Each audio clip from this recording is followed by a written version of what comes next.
Hey everybody, I'm Yvonne Williams with Back to Earth Creations, and in this video I want to show you guys how I did the foam decorative pieces and LED lighting in my wings, which there will be a link down in the video description showing how I made like the core base of the wings. Sorry for my prancing puppies, but let's go ahead and get started.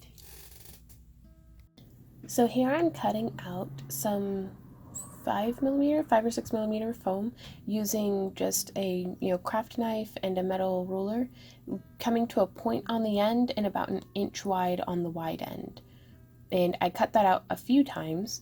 Here I'm going through heat sealing them first off with a heat gun that kind of closes the pores of the foam, and it also makes it a little bit easier to heat shape it around. I didn't want these foam ribs, for lack of a better term, to be just very flat and boring, so I curved it one way, and I'm going through and pulling and curving in another direction, again to make it curved instead of straight.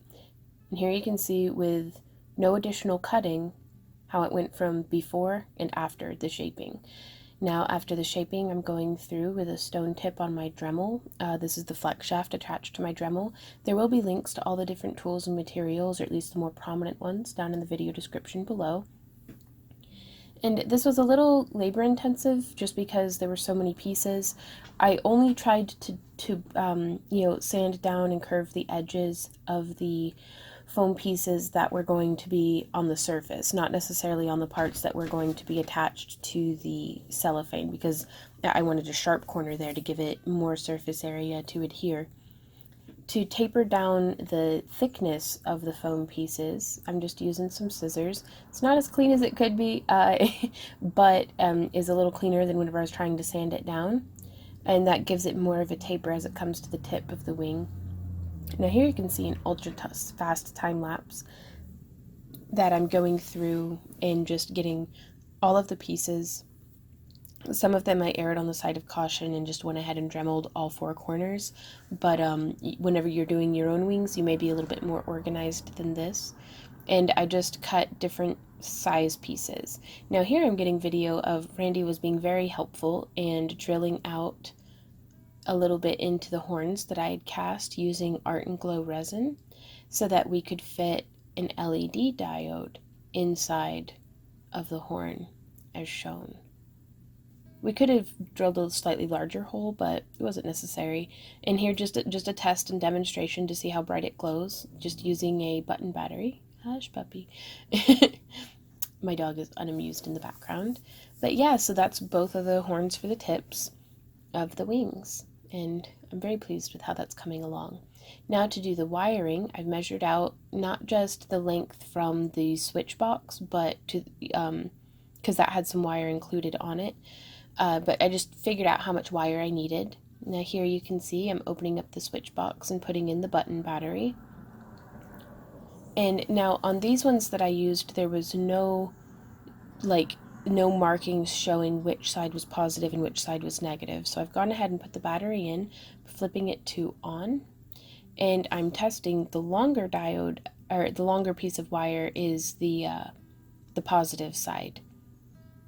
And you can see, yep, just like that. So now that I know which side goes to what, I'm using a red marker to mark the wire casing so that I can kind of keep track. And I'm doing 2 horn tips on 2 separate battery packs, so I do this for both of them.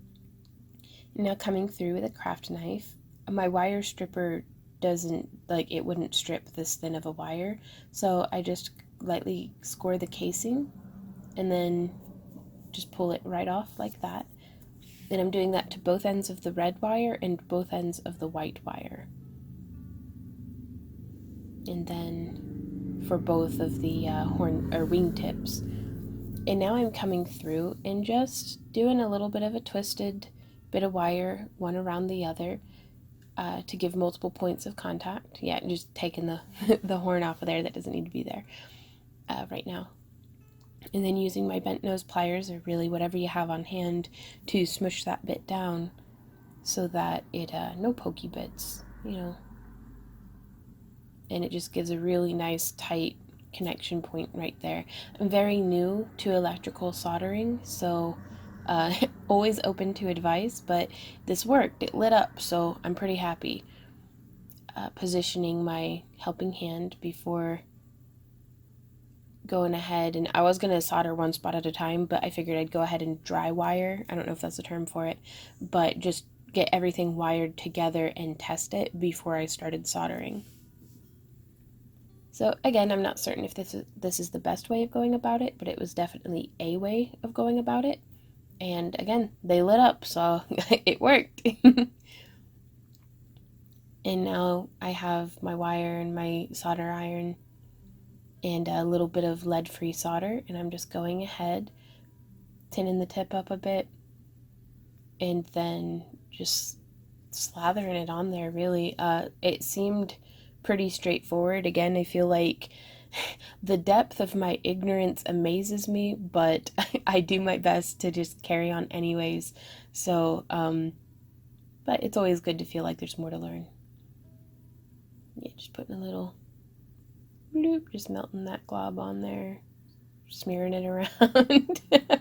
There's got to be a better way of going about this, but again, it worked, and I said that again and again, but lights up. Going through, now there are some shrink tubes on the market that I think would have been perfect for this, but I didn't have any, so I just used some electrical tape to protect and cover the wire. Could have trimmed it down, but I just twisted it up on itself a little bit. But yeah, those shrink tubes, like, it's almost like the aglet for the end of a shoelace. You just slide it over there and heat it up and it shrinks down.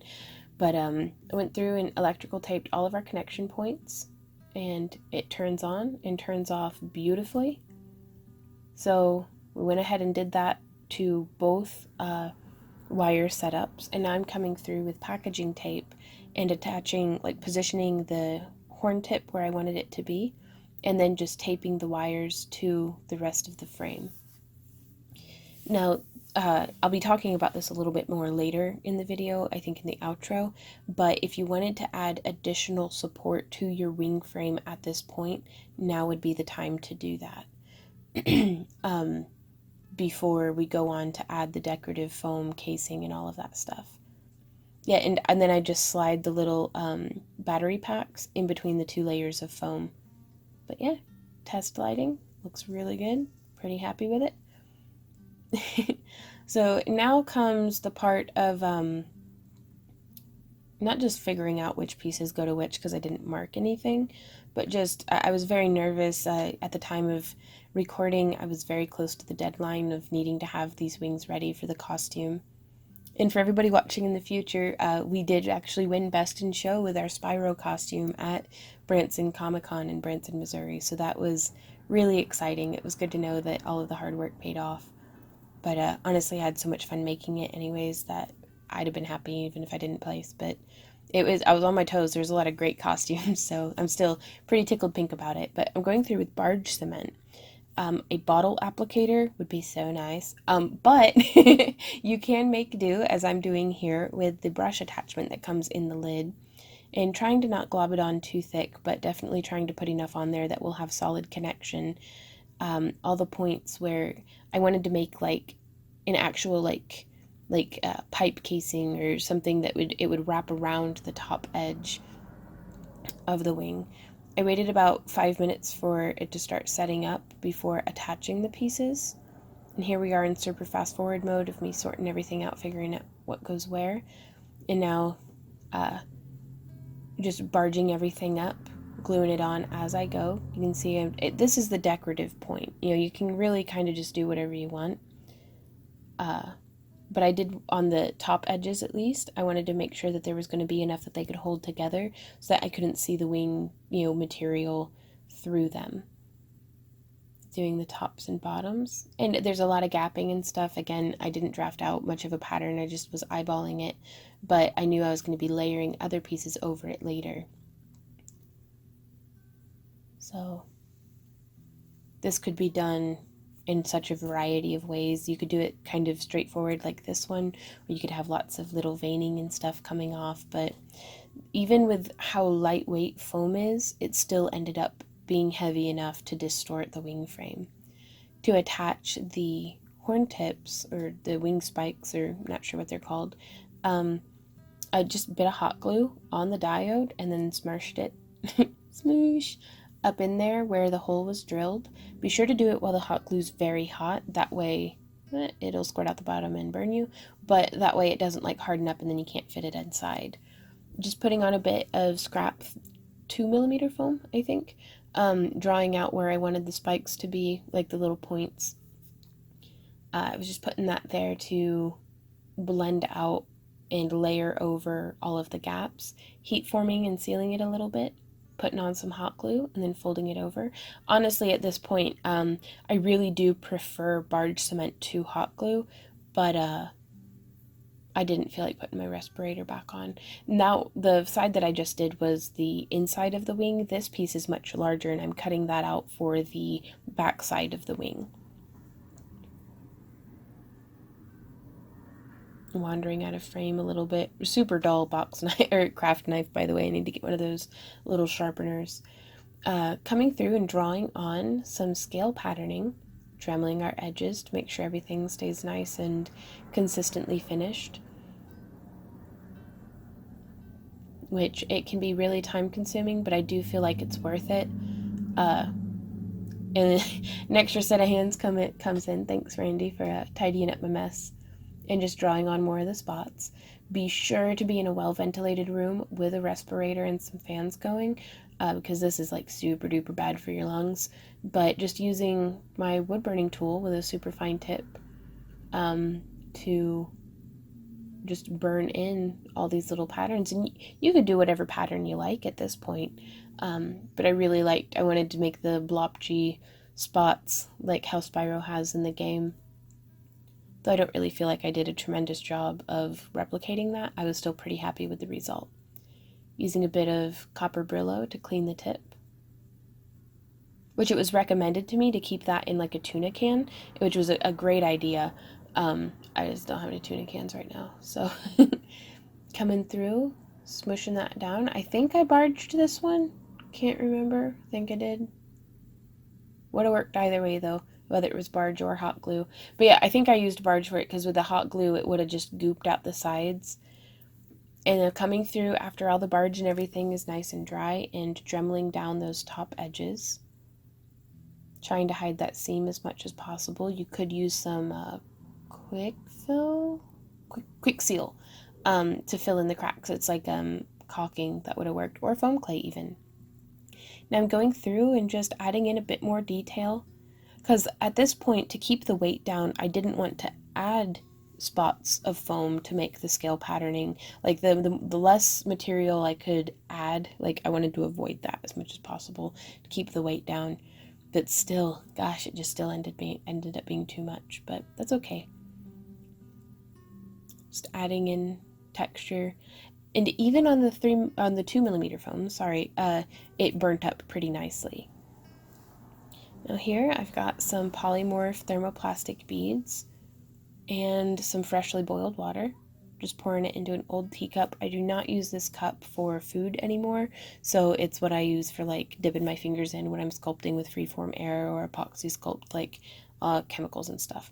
So a few drops of alcohol ink does a great job, I think, of tinting the polymorph, tinting the thermoplastic, though I have seen other cosplayers use very successfully just like stirring it with an uncapped Sharpie to get some of the pigment on there.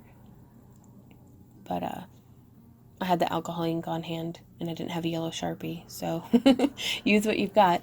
And then while it's still quite warm and malleable, and just tearing off bits, rolling them out, and making little tips. And this enabled me to encase the tips of the foam, as well as the tips of the wire wing frame. Again, it's adding more weight, but for the final look, I feel like it was worth it.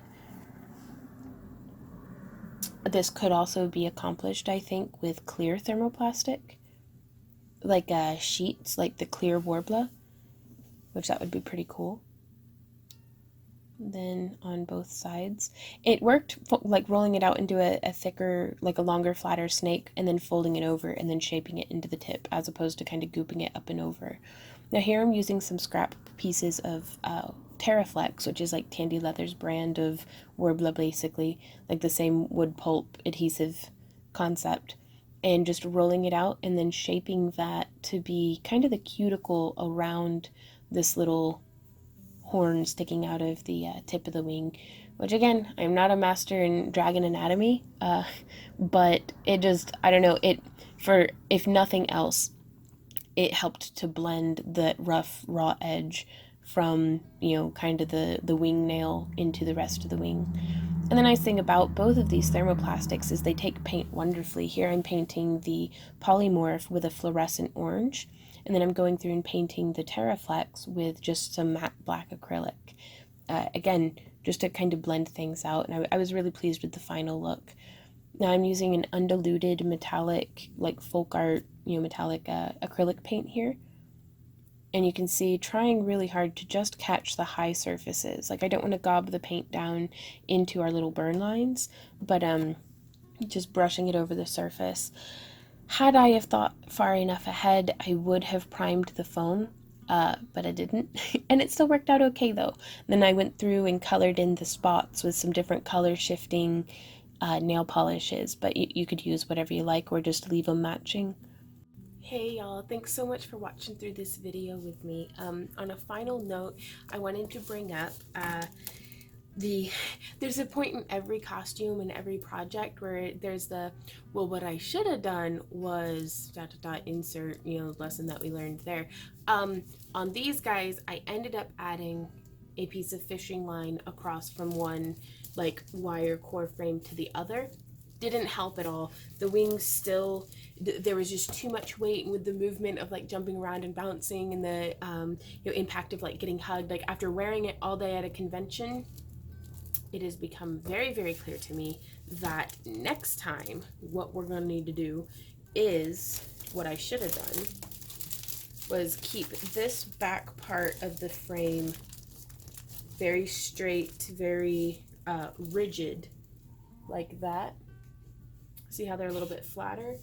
And to accomplish that, and I'm going to experiment. I want to make lots more wings. So I'm going to be experimenting with much heavier gauge wire, though I think I'm still going to run into problems with that. And I had a bit of scrap. I just love that noise. This is like a plexiglass from the front of like a picture poster frame, that the frame actually just fell apart and like it fell off the cardboard.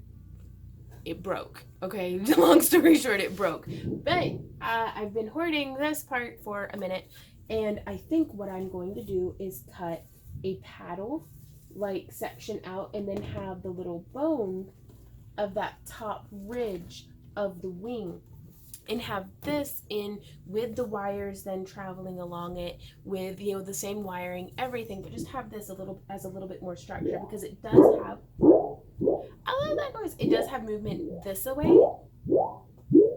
I can just stay here for hours.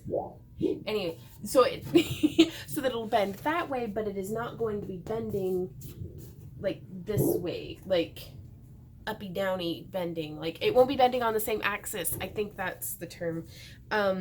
Like I don't want it bending on all axes. I just want it bending like I don't mind a bit of forward and back, because I can stabilize it to my wings a little bit more. I don't know.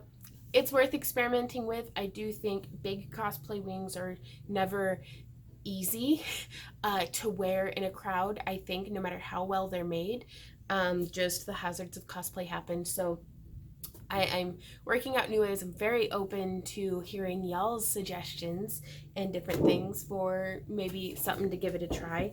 But definitely stay tuned, because I will be having more tutorials coming in the future of developments that we make with the wings and all the different things that we're doing here at Back to Earth Creations. So on that note, thank you guys so much for watching, for hanging out with me, for all of your input and encouragement and support. And I really look forward to seeing y'all in my next video. Until then, if you'd like to support the channel, links to how you can do that are down below, whether it's through just following us on social media or giving us a follow on Patreon, or even pledging on Patreon so that you can participate in our behind the scenes content and digital download and monthly craft along kits and all the different things that we're doing over yonder. But yeah, just like, subscribe, ring my bell. Until next time, guys. Happy crafting. Oh my. Bye.